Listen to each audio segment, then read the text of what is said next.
Welcome back to the channel, Gearheads. Today we got my friend stopping by with his Le Mans Blue C6 Z06, who just picked up a set of the Johnny O'Connell sway bars, both the front and the rear. So he's going to bring the car, we're going to move my car out of the way, get it up on the lift, and install these sway bars. So let's go check it out.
So there you have it, guys. That's the install complete. Everything went together really well. Very high quality parts. You can see from the images just how much more mass, thicker, heavy duty those sway bars are.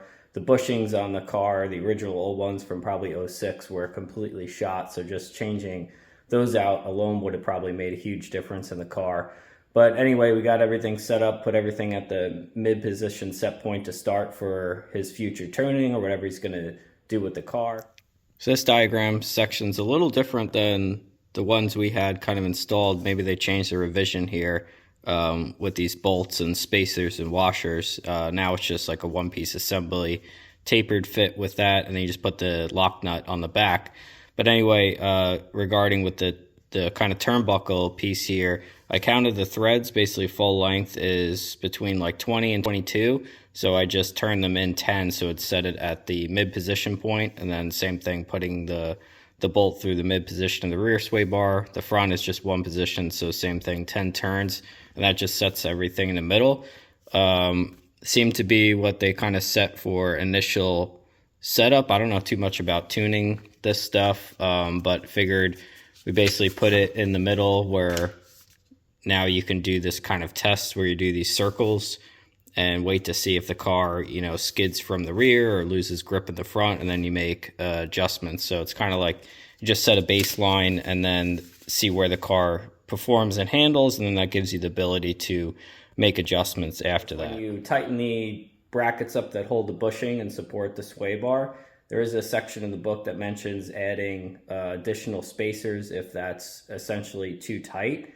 But everything's lubed up and greased when it hangs there and is supported. You can assume that when the car is down on the ground, the suspension settles and you're cornering with the car, the sway bar is going to be able to float between that bushing and kind of self-align and adjust itself.